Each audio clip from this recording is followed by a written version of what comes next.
Dean and Tyler Listle are registered investment advisor representatives. Investment advisory services offered through Brokers International Financial Services, LLC, member SIPC. Brokers International Financial Services, LLC, and Secure Retirement Solutions, LLC are not affiliated companies. It's time for Secure Retirement Solutions with your hosts, Dean and Tyler Listle, fully licensed retirement specialists from Secure Retirement Solutions in Green Bay. Now, here are your hosts, Dean and Tyler. Good morning, and thank you for joining us today. Tyler and I will discuss topics that affect your retirement, such as investments, income planning, Social Security, and much more. Good morning, Tyler. How are you? Good morning, Dean. I'm doing great. How about yourself? Good, thank you. What we're going to talk about today is your guide to 2019 retirement accounts. For the first time in some years, we've had a change to the contributions that are allowed, which is really good for those people who are looking to eventually retire someday and use these accounts as income. So we're going to talk today about contribution limits in 2019 for your 401k and 403b. We're also going to look at contribution limits to Roth IRAs and traditional IRAs. And it seems to be that it's been a long time. I think since 2013 was the last time there was a change. But just as an example, contribution limits to Roth and traditional IRAs are at $5,500 per year or $6,500 per year, depending on if you're older than 50 or younger than 50. So Tyler's going to talk about what those are changing to. And again, that's good news for people who are looking to save, people who are looking to retire and to be able to draw more income. Part of the reason the increase in contribution limits are going to help is if you have significantly more time than 1, 2, or 3 years before you retire, that compounding interest of the additional dollars is really going to help you. Tyler, let's talk about the overview and some of the reasons for making the change. Yeah, Dean. So when it comes to 2019 retirement accounts, the first thing is that the IRS, they're constantly changing the different retirement account guidelines each year. So we just want to keep our listeners informed and up to date in 2019 in terms of how much you can save in retirement accounts, what restrictions you might have, and we'll guide you along when it comes to which accounts you should save in, because oftentimes there's people that come into our office and they have a whole bunch of different account options and they want to know, okay, where do I even start? Which account do I save in? So we'll guide you along, let you know what we recommend, generally speaking, give you some different options and give you some information on 2019. And we find that today many people, they just simply don't save enough to keep them on track for their desired retirement date, even though as we see today, as we'll go through this, there's many different retirement account options that allow for a good amount to be contributed into those. So you're definitely going to want to take advantage if you can. And the one other thing before we get into the different accounts here, just keep in mind that the various accounts that we're going to be talking about are they're called the tax classifications. And within those accounts, you can hold the different investments, such as stocks, bonds, mutual funds, exchange-traded funds, annuities. You can hold the actual investment within these accounts. But again, we're simply talking about the tax classification of the account. And we'll get into that a little bit more as we dive in here. Okay, and before we get in to the thick of things, I just want to let you know that Tyler and I are firm believers that your guide should be about 15% savings each year. And that is a Dave Ramsey number. It's something that we support also. We believe in the Dave Ramsey approach to investing over the long term. And when people say 15%, that doesn't have to be 15% into your 401k or 15% into IRAs. 15% also includes cash positions. 15% also includes maybe insurance products like annuities. 15% is a guideline. If you can start contributing to savings, investment portfolios, or retirement accounts at 15% per year, chances are you're probably going to be significantly better off than most people. So we use that as a guideline. But let's talk first of all 401ks and 403bs and 457s. These are basically company-sponsored retirement plans. A lot of people don't realize that there are contribution limits. And the reason they don't know that there are contribution limits is many times people don't even get close to them. So Tyler, let's talk about the contribution limits now and what they're going to be. Yeah, Dean, so the first 2019 retirement account updates come with the major employer-sponsored plans, like you had mentioned, the 401ks, 403bs, 457 plans. This is what a majority of Americans, when they work for an employer, these are, again, like I said, a majority of the Americans, they can save in these different plans. Most commonly, the 401k. If you're a teacher, a nurse, you work at a hospital, you'll have a 403b, and then some of the government employees will have 457 plans. So with that said, contribution limits for these employer-sponsored plans, they increase from $18,500 up to $19,000 now in 2019. So the IRS allows for an extra $500 into these, and again, the number is now $19,000 that you can put away in your 401k.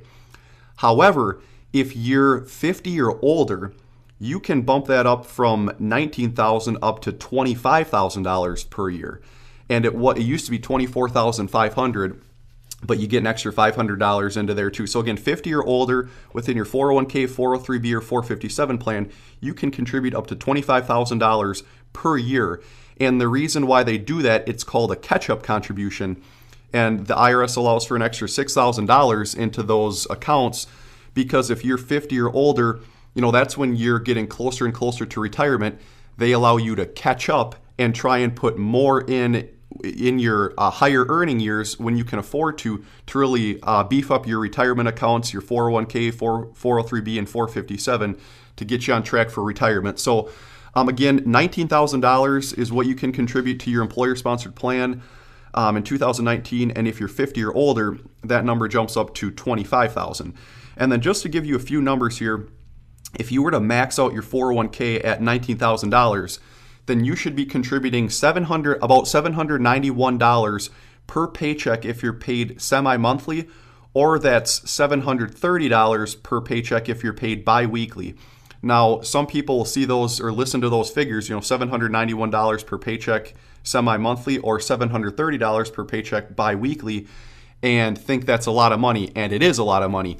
However, that's something that if you want to maximize your retirement savings, you got to work up to that number. Most people can't simply do that overnight. Oftentimes, there's a lot of people that they're contributing up to the match, which is a good thing. But if you want to get all the way up to, like Dean said, 15% of your income or your salary, if you want to save that amount, you always got to work your way up there. You can't do it overnight, or you're going to get off track pretty quickly. The other thing, we oftentimes recommend that your employer-sponsored plan, so your 401k, 403b, 457, if they offer a match, that is the first place that you should start saving when it comes to retirement accounts. Because again, like I said earlier, oftentimes people come in and they say, okay, I want to start saving for retirement, but I don't have a plan. Where do I even begin? So again, oftentimes, if your company or if your employer-sponsored plan offers a match, that's going to be the first place that we recommend, because it's free money. So whether they match 2% or 6%, you want to try and contribute at the very least up to that match, because your employer is going to be giving you free money. All you have to do is simply take advantage of it. So that's something that I feel many people don't take full advantage of when they should. So just be aware of that. If you have the option, that's the first place you should contribute in your employer-sponsored plan up to the match if they offer one. And lastly, when it comes to your employer-sponsored plans, $19,000 or $25,000 if you're 50 or older, it sounds like a lot of money, and it is. But if you prioritize your savings over spending, then you can work your way up. And again, the whole concept is to try and save 15% of your gross salary in retirement accounts. Now, in order to max that out, you do have to be making a decent amount, but you don't have to put the full amount in even to contribute 15%. We're simply giving these numbers so you realize, boy, I can really put a lot away each and every year in my retirement accounts and take full advantage of that. So again, the employer-sponsored plan, such as your 401k, the amount that you can contribute in 2019 is $19,000, and if you're 50 or older, you can contribute $25,000 per year. Okay, and a couple things that we hear quite often in the office, we'll have somebody come in and say, well, you know what, my employer doesn't give a match at all, so therefore I'm not going to contribute to my 401k. And they ask us what we think of that. It's obvious what we think of it. We think it's the wrong move. And the reason being is you still have tax-deferred dollars that you're going to be saving. So what you need to do is look at contributing to a 401k, whether your employer gives you a match or not, because you're going to be able to put more money away there in pre-tax dollars than you can any other place. If you want to go outside of the employer and put it into an IRA, that's fine, but you can't contribute as much. So really, if you're not taking advantage of the 401k because your employer doesn't give you a match, you're only hurting yourself. You're not hurting the employer. So be aggressive in that you want to put money away. The quickest way to get started generating wealth for retirement is really a corporate sponsored plan, 401k, 403b, or 457, whichever your employer offers you. Okay, so we talked about contribution increases in 2019 for 401ks. We also have contribution increases for traditional and Roth IRAs.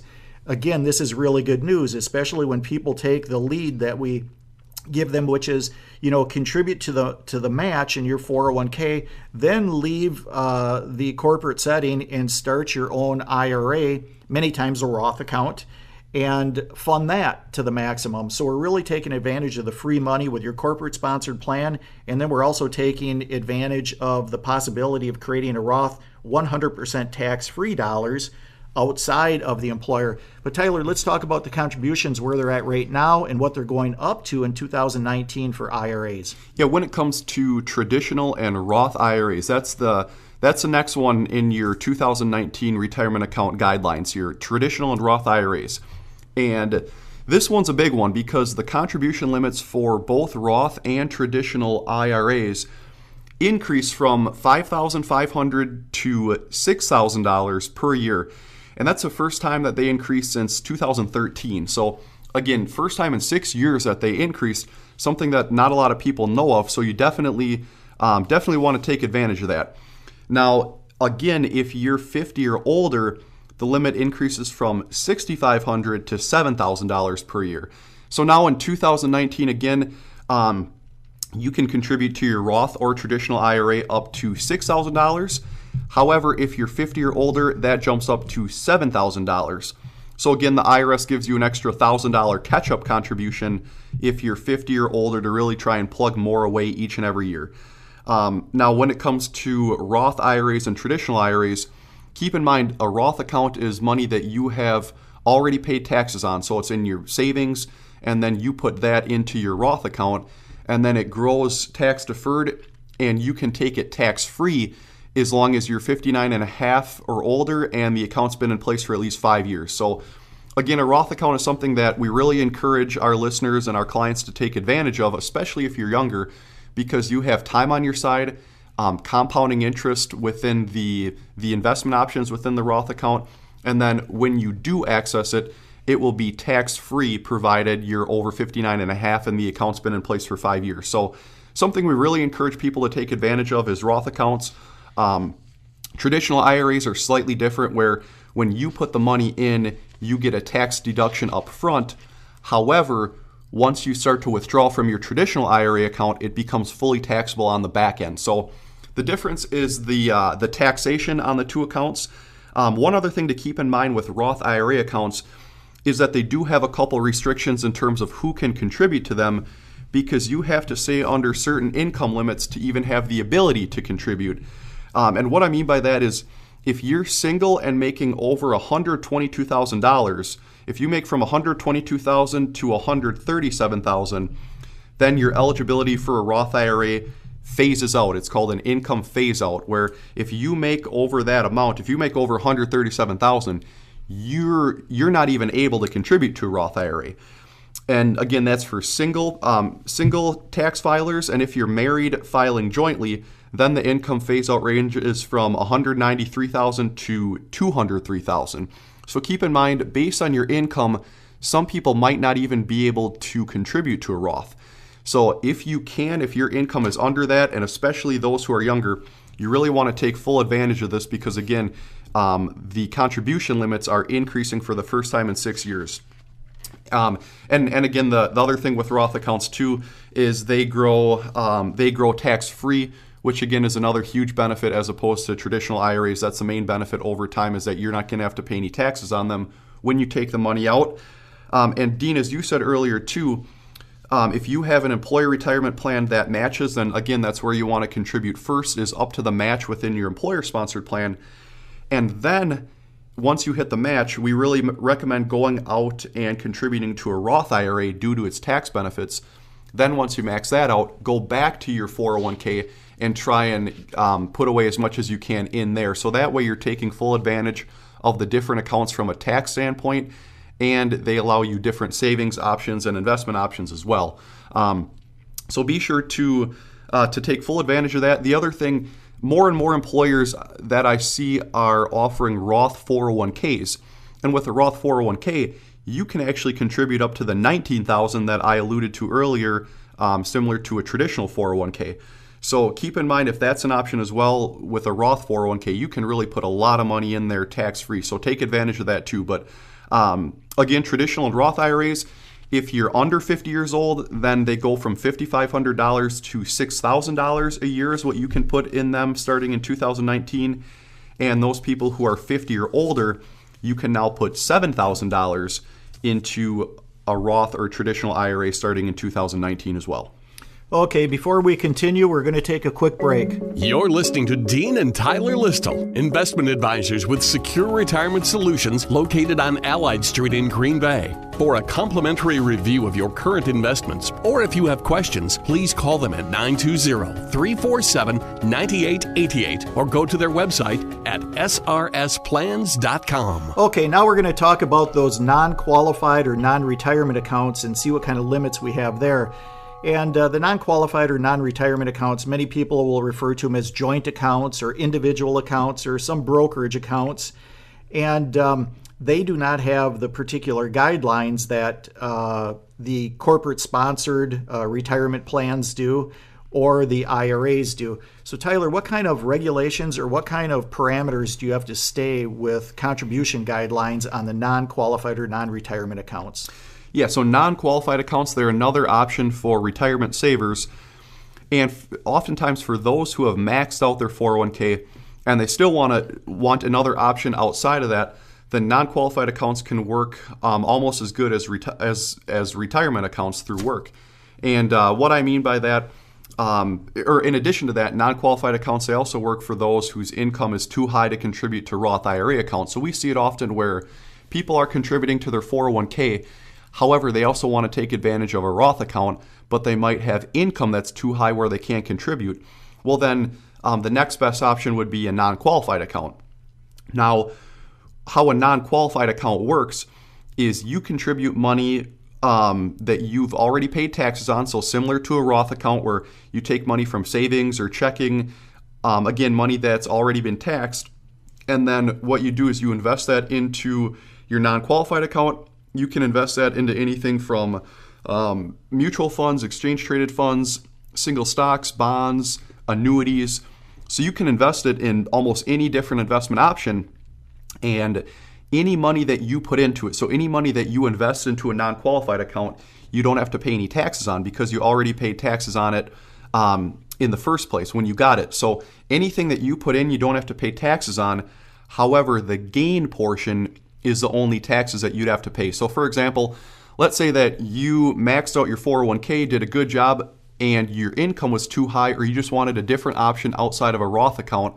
So you went to the non-qualified account, and with that, you put in, let's say, $20,000 in a particular year. And 3 years later, it grew to $25,000. Well, in that case, if you were to take a withdrawal, you would only have to pay taxes on the $5,000 gain. So it grew from $20,000 to $25,000. Only $5,000 would be taxable, and nothing that you put in would be taxable. So that's a good benefit with a non-qualified account, where it's kind of the next best option behind a Roth account when it comes to saving for retirement. The other thing with this is you don't have as many restrictions as retirement accounts as well. And what I mean by that is there's no contribution limit. So you can contribute $50,000 or $5 in a year. It really doesn't matter. There's no contribution limits on there, and there's also no income limit. So you can make as much as you want and still contribute to a non-qualified account. You don't have to be a certain age. You can do it whenever, wherever, however you want. And it's important to have different retirement account options because that'll allow you to be what we call tax diversified. in retirement. So that way you have options when it comes to which account you should withdraw from. Again, if you have a 401k, a Roth account, and a non-qualified account, you have all three options or all three ends of the spectrum covered, where with a 401k, you're able to save a lot and you can get an employer match oftentimes when you're contributing to it. However, when you withdraw from your 401k, the full amount is going to be taxable. Now, with a Roth account, you already pay taxes on the front end, so when you withdraw from that, you're not going to have to pay any taxes on it. And then if you have a non-qualified account, when you take withdrawals from that in retirement, you have a portion of it that's going to be taxed and a portion of it that's non-taxable. So that way you have all your bases covered, you're tax diversified, and you can strategically take withdrawals from different accounts based on your tax situation, which can help you minimize taxes and your tax burden over the long term when it comes to retirement withdrawals. Right. In addition to the non-qualified and the retirement accounts, there's a term that people refer to, RMD, stands for Required Minimum Distribution. And the year that you turn 70 and a half, the government requires you to take a certain amount of money from your qualified accounts. So for instance, if you're holding those accounts, as Tyler said it in his example, a 401k, a Roth account, and a non-qualified account, you would have to take a required minimum distribution from your 401k if it is still there after you retire, or your traditional IRA. You would not have to take required minimum distributions for the Roth IRA or the non-qualified account. And also remember too, with non-qualified accounts, again, people refer to them as a joint account or individual account or sometimes brokerage accounts. In a situation like that, if you wanted to take advantage of potential market gains, more so than just putting money into savings, for example, to buy a house, it's a great way to get better than average gains, provided the market gives up those gains. And understand you are going to be taking some risk there, though, too. You're going to be taking market risk. But you can then take that money out prior to 59 and a half years old to use on something other than just retirement and retirement income, or having to wait until after that particular time at 59 and a half. So that's a little bit about non-qualified accounts. And then what we're going to do is talk about, okay, what type of investments should you be putting into these accounts? There are some restrictions on what you can put in there, depending on whether you have a company-sponsored retirement account. You cannot put single stocks in there unless your company is a publicly held company and you have some of those options. But Tyler, let's talk about choosing investments for IRAs, 401ks, and non-qualified accounts. Yeah, Dean. So one of the last things we want to talk about today, after having covered your 401k, 403b, 457, your main employer-sponsored retirement plan contributions, your Roth IRAs, and your non-qualified accounts. We went over the different contribution limits and account guidelines, but the last thing is choosing your investment options wisely. So I want our listeners to remember that contributing to your retirement accounts is only half the battle. The other half is making sure that you're investing in the correct investments that suit your individual needs. And what I mean by that, and I'll just give a couple examples here, is many times we might see someone who's in their 20s or 30s and their 401k or their Roth IRA is fully invested in bond funds or money market or stable value funds, and they simply just aren't familiar with what they mean, or they just were too lazy to change it, whatever the case might be. But that's really doing them a disservice, because bond funds and money market funds are some of the more conservative options that you can have within an employer-sponsored plan. And if you're in your 20s or 30s and you have a higher risk tolerance and a long-term time horizon, you're doing yourself a disservice because you're not getting the most growth potential you possibly can. So again, you want to make sure that your retirement account is invested based on where you are. And also on the opposite side of the spectrum, we also see people who are in their 50s, 60s, or 70s who are getting ready to retire, and they come in and they say they're conservative with their investment risk tolerance. They don't want to lose a lot of money.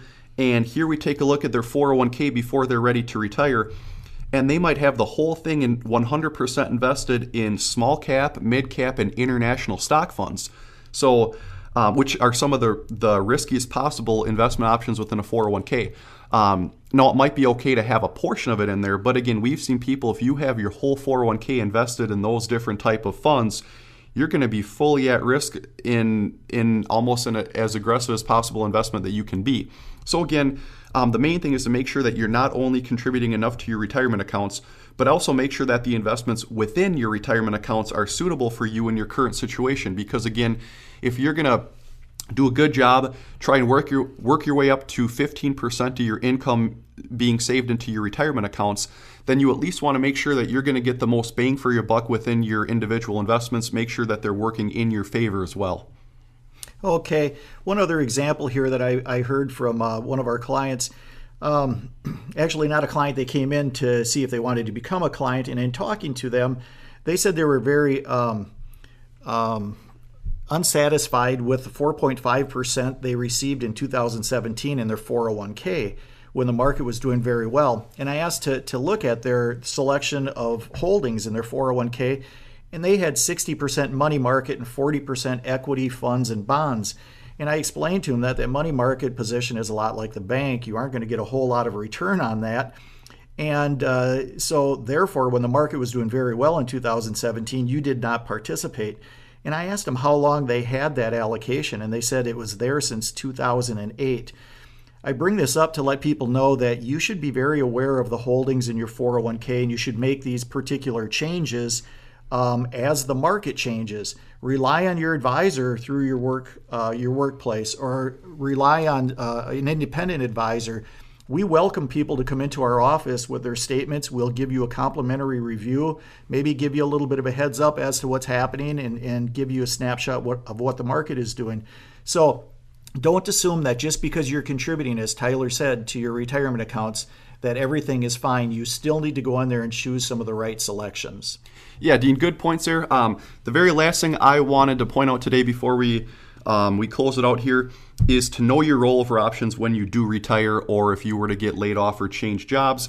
Oftentimes, you can take your 401k and roll it over into a traditional IRA, and that might allow for the potential for lower fees, more options, and more hands-on management. So just something to consider if you do retire or quit your job or get fired. Oftentimes, if you're no longer with your employer, your 401k shouldn't be there also. So again, know your rollover options when you do retire or change jobs.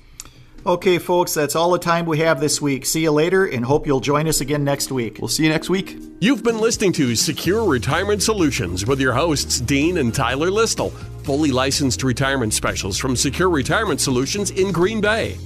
To get more information from Dean and Tyler, contact them at Secure Retirement Solutions on Allied Street in Green Bay. Call 920-347-9888 or visit them at srsplans.com. Securities and investment advisory services offered through Brokers International Financial Services, LLC. Member SIPC. Brokers International Financial Services is not an affiliated company.